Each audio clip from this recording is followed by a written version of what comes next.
Your city just threw the biggest party on earth, so why is it stuck with the bill? FIFA expects this 4-year cycle to bring in around $13 billion.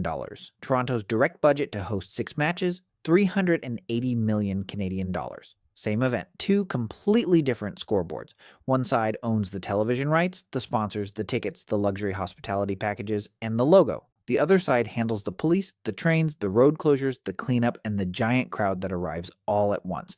And here is the strange part. A city can host the biggest sporting event on earth. It can fill its hotels, pack its bars, crowd its streets, and still struggle to prove that the deal paid off. Why? Because money coming into a city is not the same thing as the city making money. Stay with me, because there is a twist. The 2026 World Cup might not be an economic jackpot, but it may have discovered the least bad way to host one. Start with what everyone can see. This World Cup is enormous. 48 teams, 104 matches, 16 host cities across the United States, Canada, and Mexico. Fans buy tickets, they book flights, they sleep in hotels, they order food, buy jerseys, ride trains, and pay surge pricing for a car ride that somehow costs more than their first car. That spending is real. During the first 3 weeks of the tournament, spending at restaurants and bars in American host cities rose 3% from the year before. In cities without World Cup matches, it rose 8%. Houston also saw final destination airport arrivals rise more than 17%.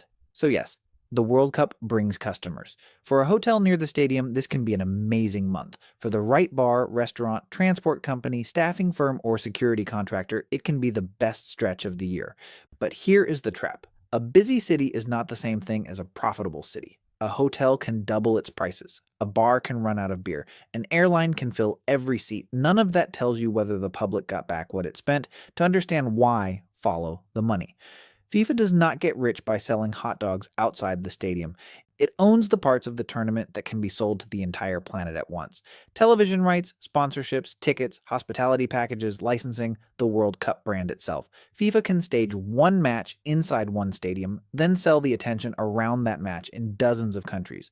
That is the dream business. A host city cannot do that. Toronto cannot sell the global television rights to Argentina versus England. Kansas City cannot place a worldwide sponsor beside the World Cup logo. New Jersey cannot license the tournament brand in Japan. Cities collect smaller pieces, hotel taxes, sales taxes, transit fares, rental fees, local sponsorships, and the difficult-to-measure value of worldwide attention. FIFA sells the world. The city manages the crowd. That is the basic mismatch. If you like following the money past the press release, subscribe to the Hidden Bill, because the World Cup invoice starts long before kickoff. A World Cup match is not just a larger version of a normal game. It brings international teams, referees, sponsors, broadcasters, VIPs, fan zones, airports, hotels, and tens of thousands of people leaving the same place at the same time. That requires police, firefighters, paramedics, traffic control, crowd barriers, extra trains, emergency command centers, temporary signs, security planning, road closures, and cleanup. The brutal part is that the most expensive services are considered successful only when nothing happens. No attack, no crowd crush, no transport failure, no major emergency. Perfect security looks like a boring day, but it sends a giant bill. The United States created a $625 million federal security grant program for its 11 host cities.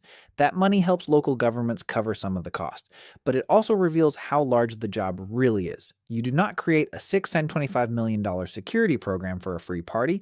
Now look at Toronto. 6 matches, a direct hosting budget of 380 million Canadian dollars. That includes operating costs, venue work, transportation, public safety, training facilities, and the temporary systems needed to turn part of the city into a World Cup operation. And Toronto's own budget notes that some related infrastructure investments, redirected city resources, and third-party projects sit outside that direct hosting total. But one decision explains the entire business model. For 14 months, Toronto raised its hotel and short-term rental tax from 6% to 5%. Think about what that means. The World Cup creates demand for hotel rooms. Hotels collect the room revenue, so the city increases the tax on the room to recover part of the cost of hosting the event that filled the room. FIFA sells the match, Toronto taxes the bed. Now we need to talk about the most abused phrase in the mega event business, economic impact. It sounds like profit. It is not. Economic impact usually measures activity. A visitor spends $300 at a hotel. That counts. A fan spends $100 at a restaurant. That counts. Then analysts estimate how many more times that money moves through the economy. The restaurant pays workers, the workers buy groceries, the hotel buys supplies, add a multiplier, and suddenly the headline number becomes enormous. But gross activity is not public profit. The better question is not how much money moved. The better question is how much new money stayed. Who kept it? How much reached local workers and businesses? How much left through national hotel chains, airlines, sponsors, and outside contractors? And how much did the public spend to make the activity possible? That is where the quiet killer appears.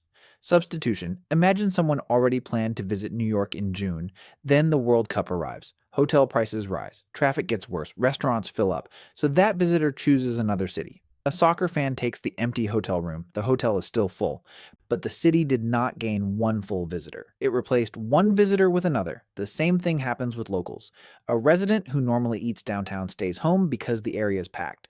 A business traveler delays a trip. A convention changes its dates. A family chooses a quieter destination. Some spending that looks new would have arrived anyway. Economists call this crowding out. And it is one reason the real benefit of a mega event can be much smaller than the giant number in the press release. The early results from 2026 support that more cautious view. Restaurant and bar spending rose a little faster in host cities than elsewhere. Some airports recorded meaningful increases. Some hotels and businesses did very well. But the massive hiring burst that had been predicted had not appeared by early July. Some businesses near World Cup activity saw big crowds. Others saw very little change. That does not mean the tournament failed. It means the result looks more like a modest boost than an economic miracle. And now the story flips. The smartest thing North America did for this World Cup was almost nothing. Not literally nothing. Cities still spent heavily on security, transit, stadium changes, training locations, and temporary infrastructure.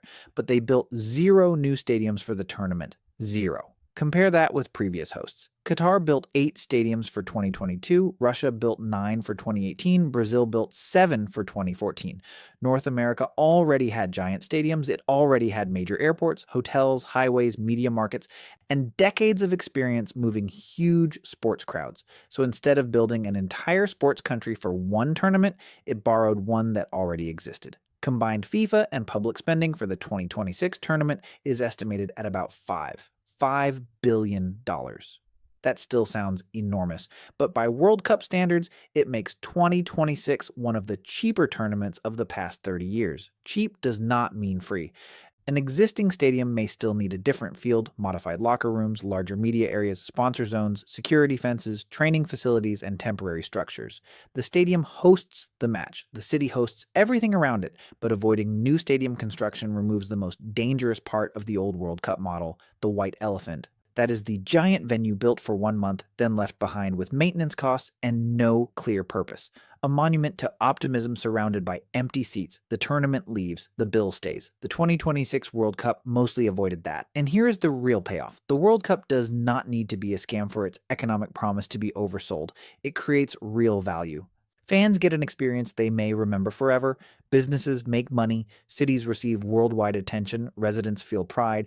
Transit stations, public spaces, or stadium areas may improve. A city can prove that it knows how to handle major international events. Those benefits matter, and a city is not a normal business. Cities pay for parks, libraries, festivals, and parades that may never produce a direct financial profit. That is fine.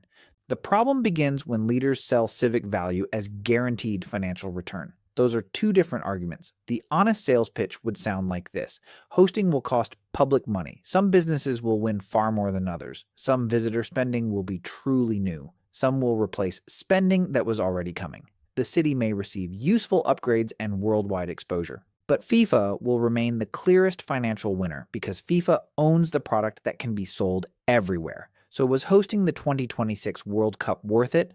For FIFA, almost certainly. For the right hotels, bars, airlines, vendors, and contractors, often yes. For a city, it depends on the deal. Did it build something residents will still use? Did it control temporary spending? Did it secure outside funding? Did it avoid debt and cost overruns? Did it collect a fair share of the private windfall? And did its leaders tell residents what they were actually buying? Because the best thing 2026 may prove is not that a World Cup makes a city rich, it may prove that a city can survive hosting one if it already owns nearly everything the tournament needs. No new stadiums rotting in the sun, no new city built for a 4-week party, just an existing sports machine pushed to its limit for 1 month and then handed back. That may be the least bad way to host the World Cup. Let FIFA run the global circus, let businesses compete for the crowds, but do not build an entire city for guests who will be gone by August. If you like breakdowns of businesses and events that look simple until you follow the money, subscribe to The Hidden Bill. And the next time your city wants to throw the biggest party on earth, do not ask how many billions moved. Ask how much stayed, ask who kept it, ask what the public still owns, and ask whether it was worth the bill.